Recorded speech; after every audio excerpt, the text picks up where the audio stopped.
Hello, everybody. My name is Jamar Morrison, and we are on Through the Years. And right now, I actually have the one, the only, one of the STRYKE Wynds GOATs, Stu Cruz.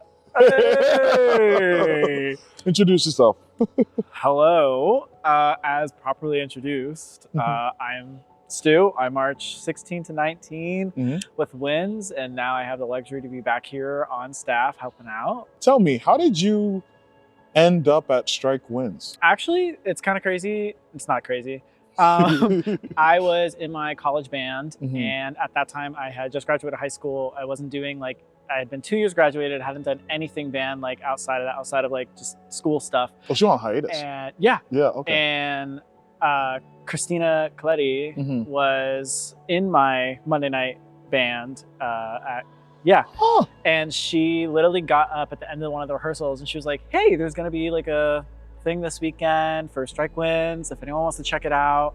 And I had never done it or really heard of it, but after that I kind of looked more into it, and two of my friends at the time, one of them did Winterguard and the other did percussion, so the three of us were like, hey, why don't we all give it a shot? I'll try out for Wynds, they'll try out for percussion, and then Winterguard. Yeah. And that's how I got in. I literally I tried to get some of my friends to go and they all bailed on me, and I was like, that's crazy. Yeah. But you know what, we ball, and I decided to go take a chance, and I fell in love with it immediately.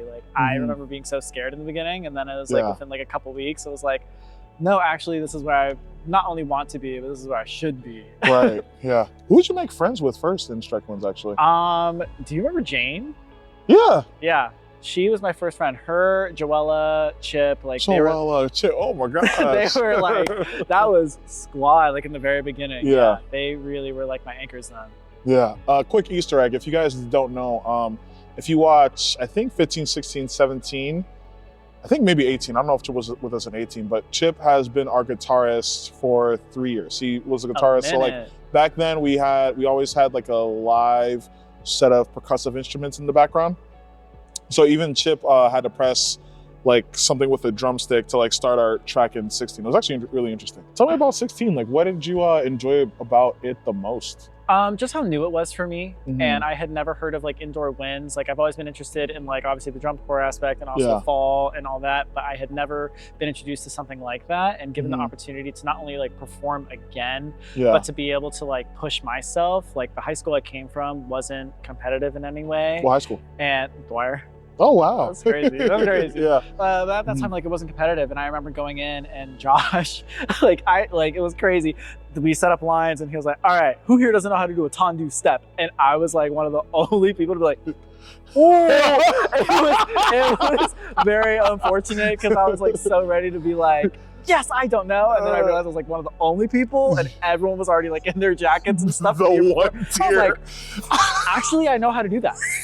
I was actually lying to you. And I'm about to watch everybody in front of me and figure it out. JK. Yeah. So just how new everything was, because it's after that, you already have the foundation. So it was so new to kind of go from everything that I used to know and just kind of throw it out and be okay, well, this is what you should be doing now, and this is what it's supposed to look like, and actually have proper team in front of me showing me everything that I needed to know. I just really, really loved how new it all was, and I just let anything come my way, and I was all right, I'm just gonna do whatever I can to not look like it's my first year. Yeah. It was funny that year. I originally wasn't supposed to march STRYKE Wynds. I came off of Nova Wynds in high school.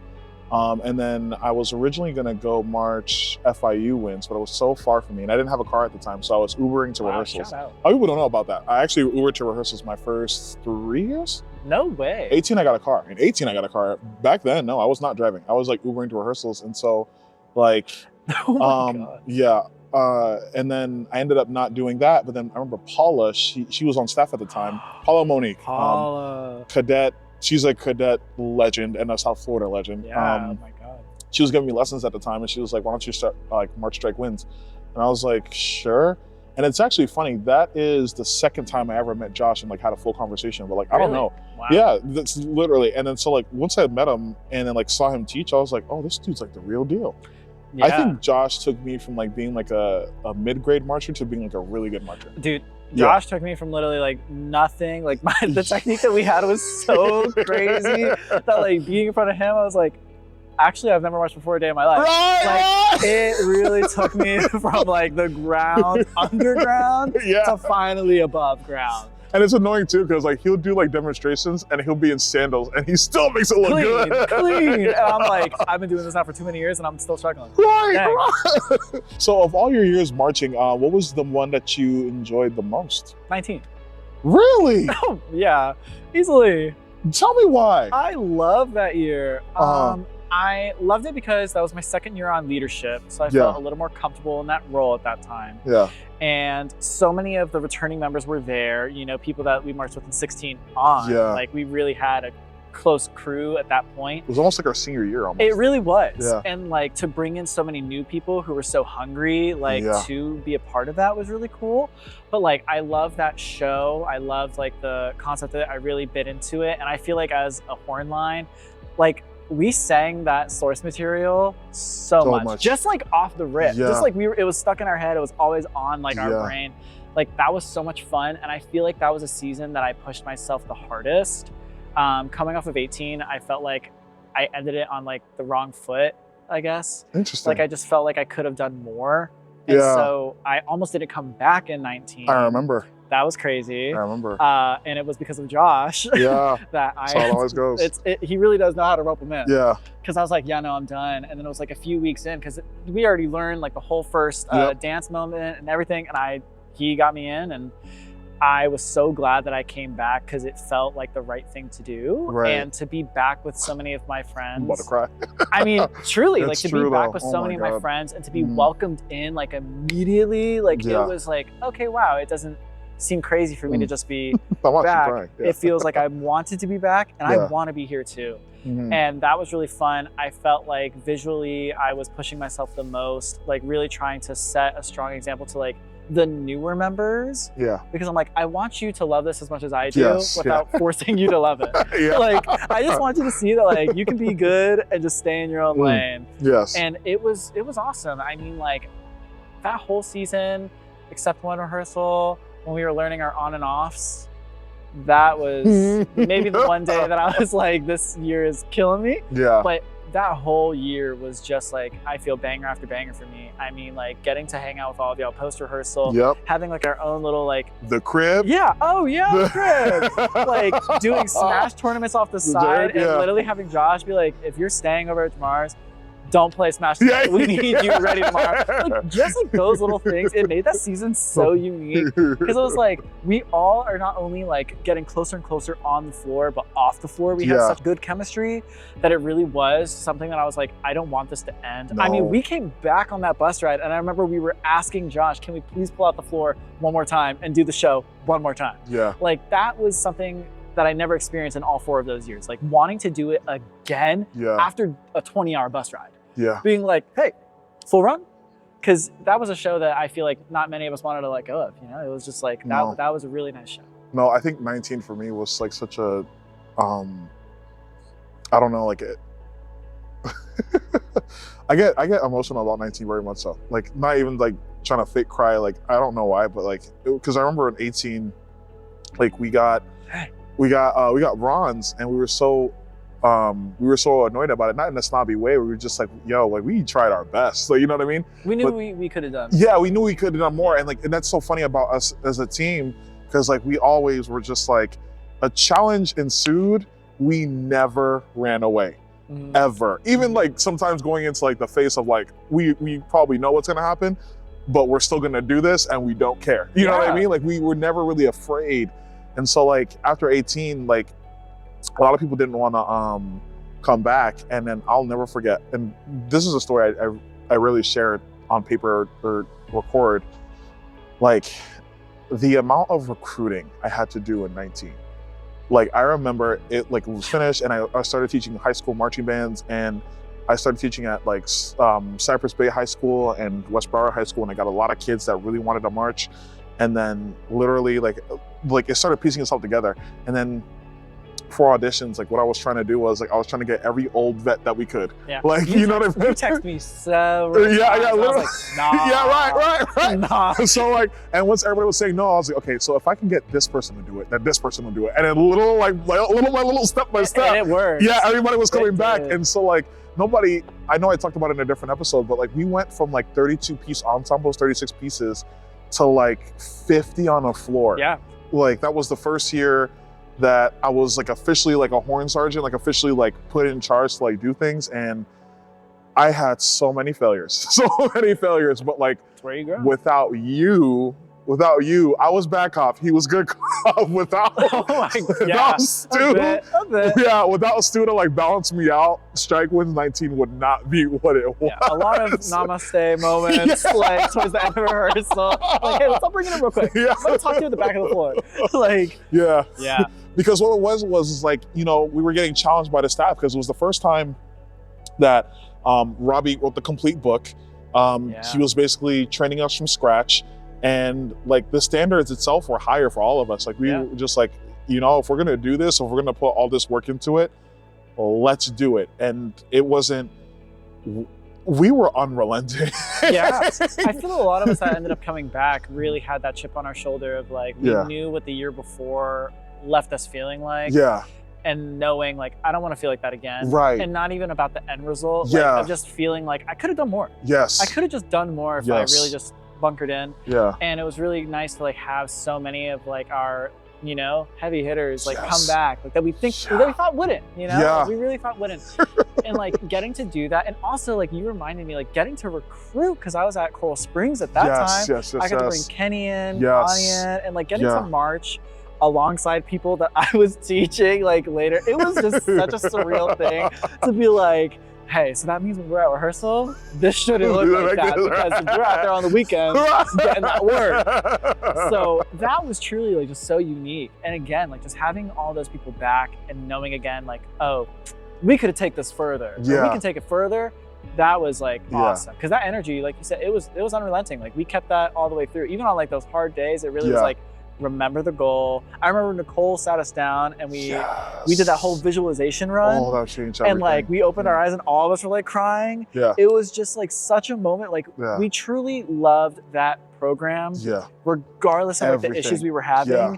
We really like all together could agree, like, I love this show. I want it to be the best I can make it. Right. And that, like, again, I have the fondest memories of that year. Yeah.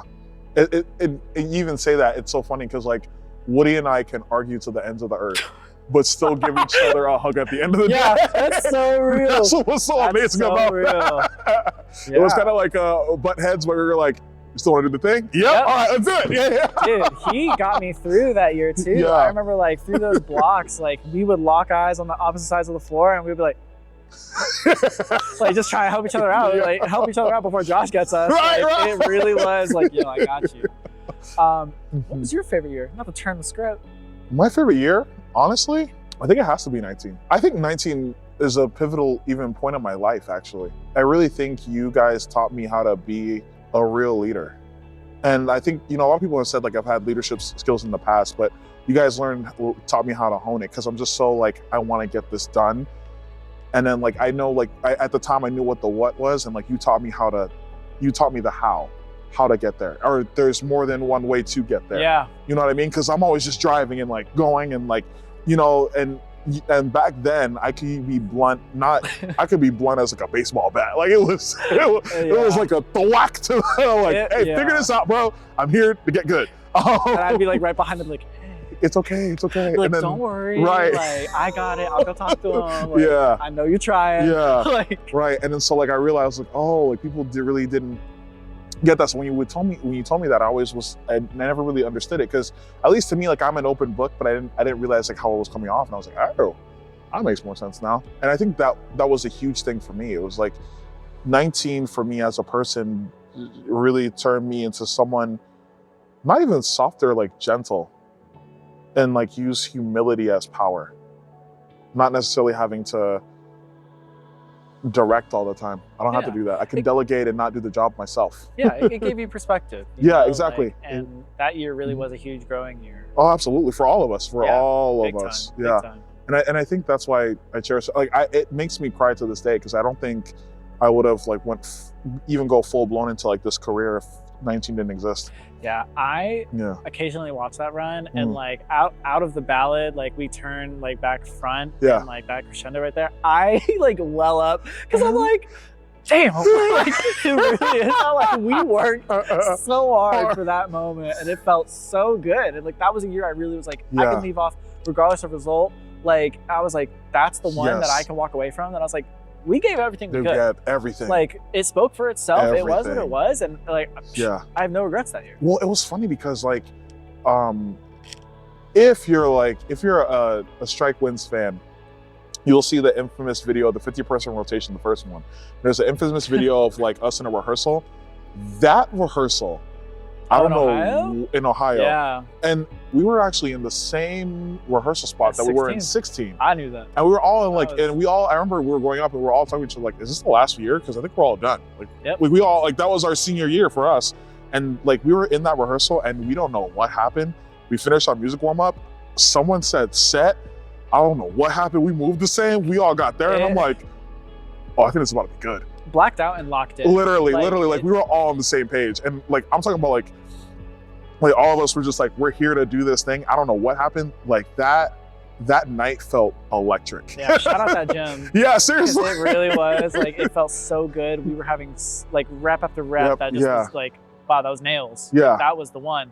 And we just kept that energy going. Yeah. Because it, for people that don't know, like that big old rotation that everyone talks about, like Josh Bernice, our visual caption head, who has been the caption head for years, made us not do our mid sets, not like our half sets, not even like our quarter sets, like our eighths. Yeah. So like we had to learn that thing like by the nails. Hands like, up. Hands up, and we did the rap. Like it was kind of like a dose that we had to do.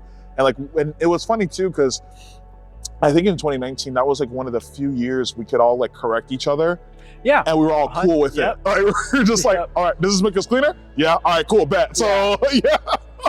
It was so interesting. It was very creative. And then, I don't know, I think 2019 is my favorite year. And 2020 was like at least personally, like a send-off. It was my goal to like let the torch get passed. Yeah. You know what I mean? And like, I knew you were gonna be the soloist for the show. So like, you were supposed to be the one in the white hoodie. Yeah. People don't know that, but it was, Sting was supposed to be. The sweat. I know! Everything. I was so, joined the Facebook page. It was about to be the reveal of the century. Like, I was so hyped. Like it was like an alternate universe where 2020 did not have COVID, right?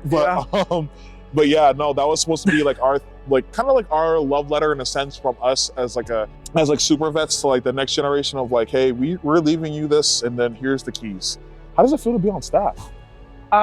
It still feels surreal. Like I still feel like I don't take myself serious. Like what? If that makes sense. Why? Like I don't know. It really was something where it was something that I've wanted for so long, and obviously I was like helping out like here and there. Yeah, but, like, I want to do more. I want to be there and to get that kind of acceptance, I suppose. Like from not only the rest of the staff, I guess Brennis. Like you know, it was like, oh wow.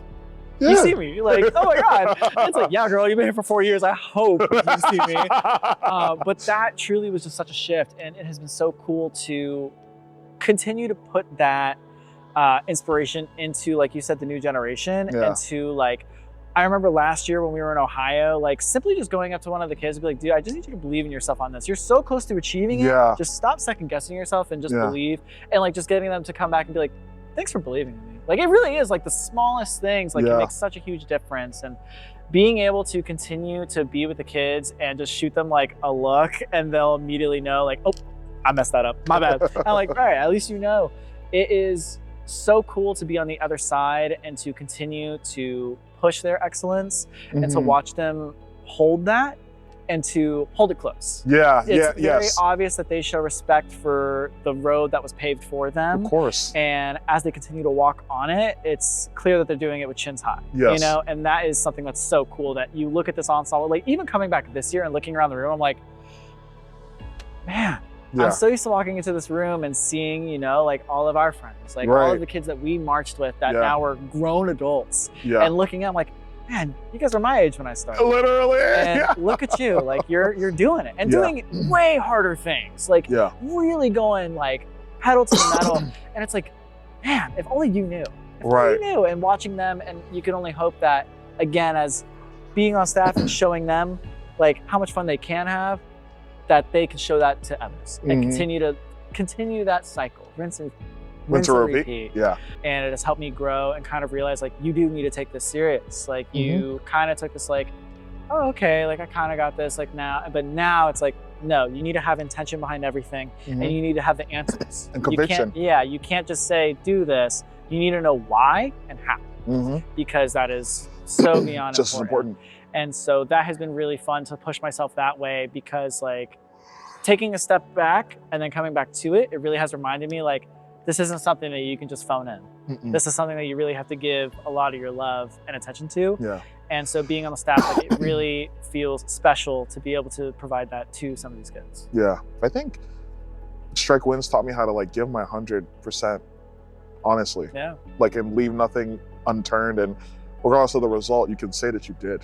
Yeah. You know what I mean? And I think that's a rare thing nowadays, because I think it's easy, right? Like, we can try to say, you know, we want to put the all in, but sometimes there's that doubt of like, what if this, you know, because that's any human. Anyone has to go, what if in their brain? Like, what if this doesn't work out? Well, at least you did something about it. Yeah. You know what I mean?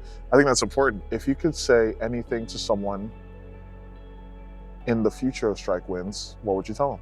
Just do it. Push yourself out of your comfort zone. If it's something that you continue to see and you love, and you see a performer that inspires you, and you're like, they look like they're having so much fun, I wish that I could do something like that, you can. Like, you fully have the power to do those things that you see, as long as you apply yourself. And go into it knowing that you just have to trust the people around you, trust yourself that you're gonna figure it out, and just go for it. You can get there, and we can help you get there. Step by step. Exactly. Like, never sell yourself short off of the assumption. Yeah. Wait until you have a finite answer. The worst they can say is no. Correct. But if you limit yourself and convince yourself that you're not worthy to be in that space, you'll never know. Correct. Like, just show up. Really, that's it. Just show up. Give it a try. And even if it's not for you this year, let it be the guide for you for the next year. Like, to just go into it with open arms. Open arms. Let it guide you wherever it's going to, and trust that it's going to take you to the right place. Even if it takes you somewhere else, even if you have to take a step back and work on your skills, just try and allow yourself to believe like, this is going to work out in whatever way that it's supposed to, and I'm okay with that. Yeah. Go into it expecting the best, being okay with the worst. Like, just believe in yourself. Just try. Just do it. It's true. What's your goal for 2025? I guess, practicing what I preach. What is that? Trusting myself. And I feel that I find it easy to second guess myself and what I think might work or think could be a moment, and just trusting, like, you're here for a reason. Like, just try it. Just give it a try. Try something out. And believing in myself more, reminding myself that same thing that I try and put onto others, like removing that doubt. I want to see big changes for myself. I want to see myself make more moves and put myself out there again. I want to take on, I want to start more movement classes and get myself back into the activity, like diving in. I really want to, before the end of the year, be able to say, like, okay, I'm talking to X, Y, and Z. I have this rehearsal on Tuesday. I have this camp coming up.